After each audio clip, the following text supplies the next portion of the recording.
Hey there, I'm the MadCatster. Am I glad to see you here? Well, unfortunately, we have some sad news today. Singer Aaron Carter was found deceased in his home at 34 years old, and it's the tragic end of a tragic life, and we're going to talk about it, so let's get into it.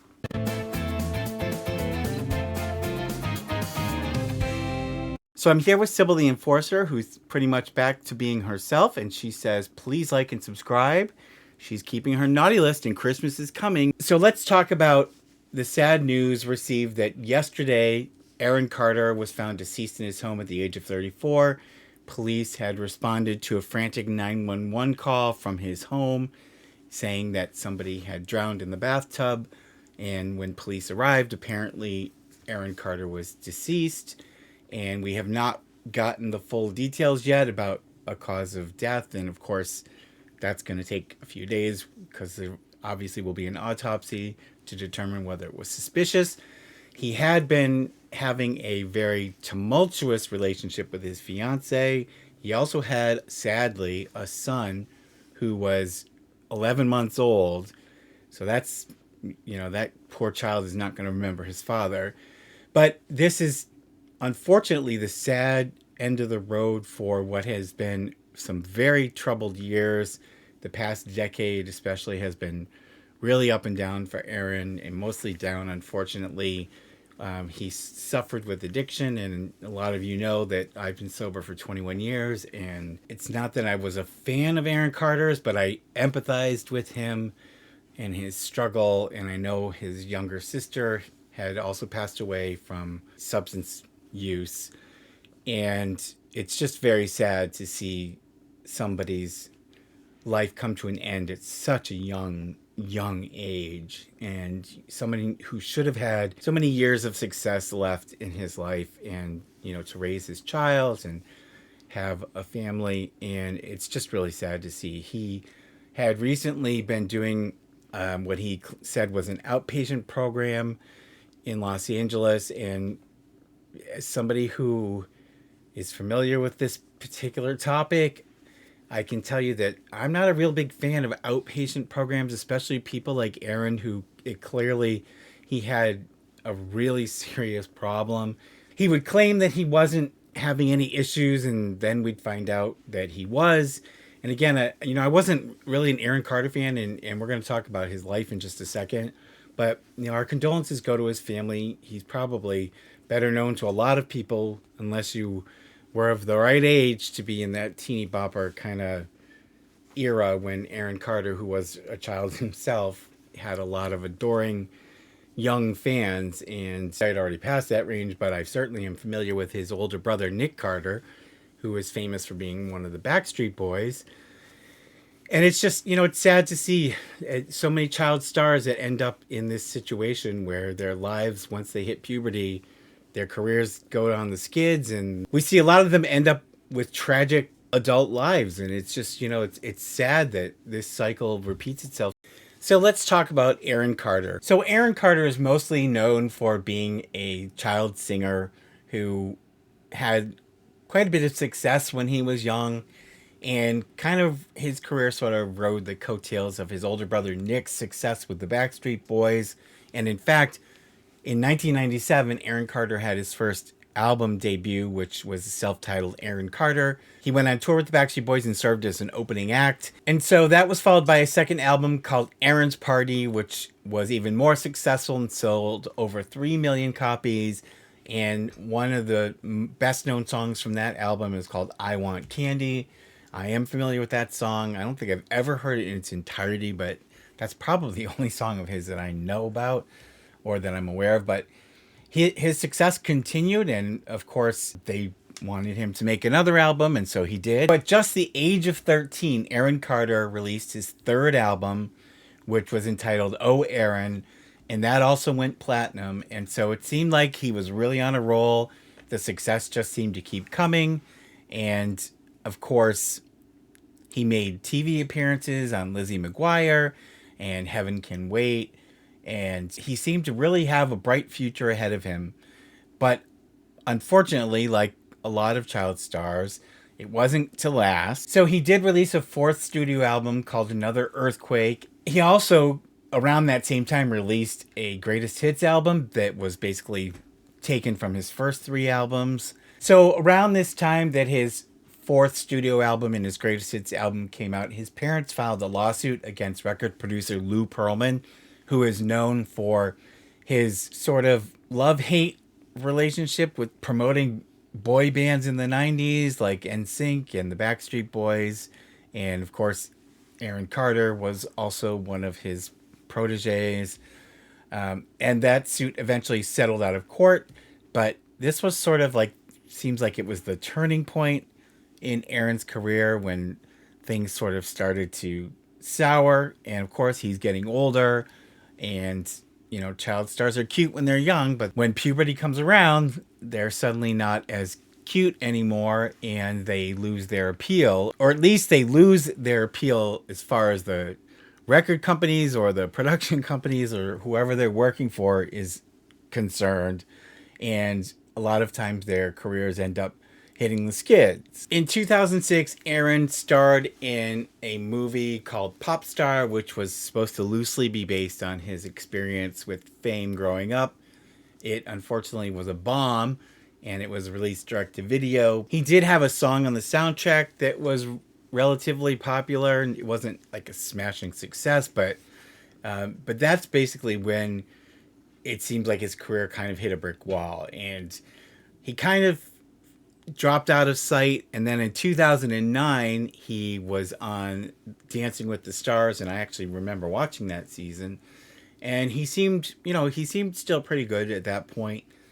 I know there had been rumors about him having substance abuse problems, but he seemed to do fairly well on Dancing with the Stars, and there was no reason to think that, he didn't have his life together. And even though his childhood success was past him, that, he had a bright future ahead of him still. In 2011 was the first time it was sort of publicly revealed that Aaron did in fact have a substance abuse problem. And he checked into an inpatient treatment facility. So that's the first time it really became public that this was an issue. And he appears to have completed that program successfully, although in hindsight, I don't know how successful it was. So in 2012, this was after his release from rehab, he appeared on a Food Network show called Rachel vs. Guy Celebrity Cook-Off. So after his appearance on the Food Network in 2013, Aaron Carter went on a tour called After the Party. It was his first tour in 8 years. He toured 150 US and Canada cities, and so it appeared that he was getting his life back on track. Then the following year, in 2014, Aaron Carter went on an 11-city Canadian tour to promote an upcoming album that he had in the works. And that ultimately wasn't released until February 2018. There was quite a lag from the time he was on tour promoting the upcoming album to when it apparently finally came out in February 2018. So in 2017, Aaron ended up coming out as bi, and that was a surprise to a lot of people. And I don't think a lot of people saw that coming, but good for him. And who knows, sometimes that's the kind of thing that can be percolating below the surface that adds to and fuels addiction problems. In 2019, due to rumors and speculation about Aaron's appearance, because he was appearing really gaunt and did not look well at all. And actually, I don't think he looked well again for the rest of his life. So he went on the doctors to talk about his health, and he made it public that he had a candida infection, which is something I've never heard about, but apparently it compromises your immune system. And so he was saying that was why his appearance was so terrible. I think Aaron Carter had trouble admitting that he had a substance abuse problem because, a lot of times when people are addicts, they think that they're strong enough they can stop when they want to, they can take control back of their lives. And unfortunately, oftentimes that is not the case. I tragically lost my best friend who died when he was in his early 40s. And it was really tragic because he and I had been like drinking buddies, and we traveled around the world together. And, I got sober and he didn't. And ultimately the drinking led him to other things. He ended up passing away from substance abuse, which had become part of his addiction. And it's just, it was shocking to me because, you don't expect people, first of all, that you care about to die at such a young age, but also, my other thought was, there but for the grace of God would have been me if I hadn't stopped. So, I really feel for Aaron, and I know he thinks, and he had said that he didn't have a problem and people basically should mind their own business, which is a common thing with addicts. So on June 11th, 2021, Aaron Carter decided to join the celebrity boxing craze, and no, he wasn't part of Social Gloves. That was my first thought when I heard that, because Social Gloves was in June 2021. And he went against Lamar Odom and basically got destroyed. And I'm sure that really was a setback in terms of his personal goals and his self-esteem, which when you're an addict is not a good thing. And so from that point on, it seems like his life really went into a downward spiral. And a couple of years ago, he started an OF account and apparently posted a lot of really bizarre stuff. And basically, his OF account was kind of panned because people said that it just was really terrible and kind of bizarre. So it also became apparent to people that it seemed like Aaron was still suffering from substance abuse issues because he just looked terrible, and he had tattooed like all over his face and really looked horrible.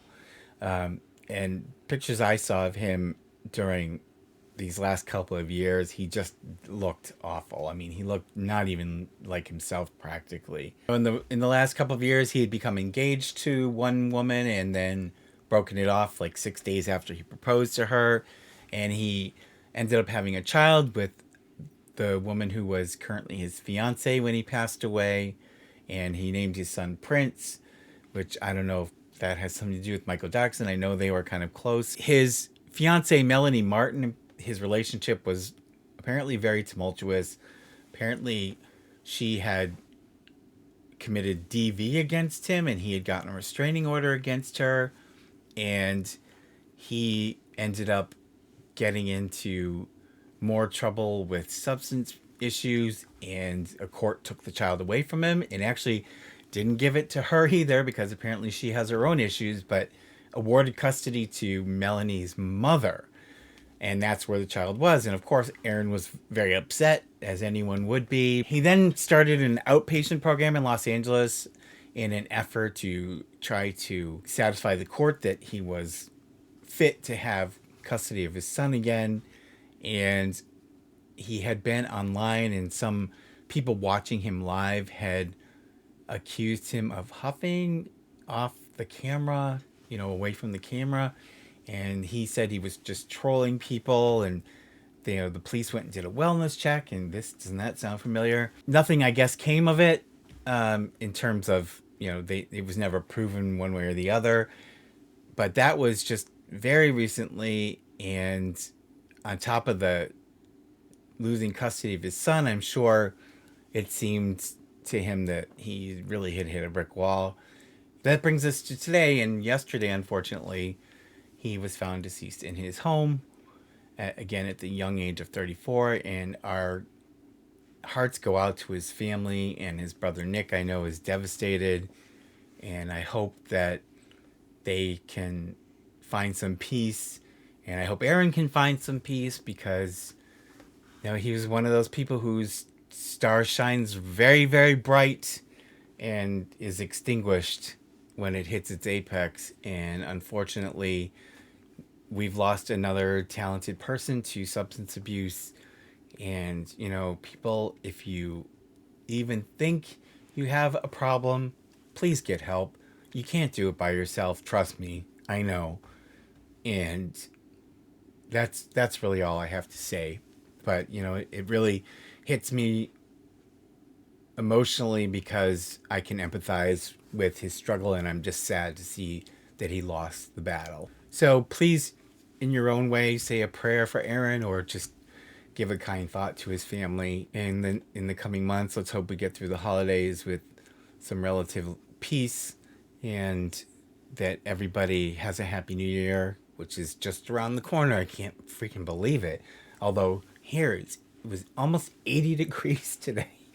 And so I was outside doing some stuff in the yard. It's such a fall sense. Believe me, I know that winter's going to come smacking right into us the second we let our guard down. So I'm not letting these nice days fool me, but it just was nice to have a weekend with some nice weather. But anyways, I'm sorry that's kind of a downer story, and it's atypical of what I usually talk about, but I did feel strongly when I heard it that I thought I wanted to say something about it and to remember somebody who's lost his battle to this terrible, terrible disease. So, anyways, and for those viewers who know I love to talk about the Ace family, we have some more information on their new rental house, and I'm going to tell you about it in the video right after this one.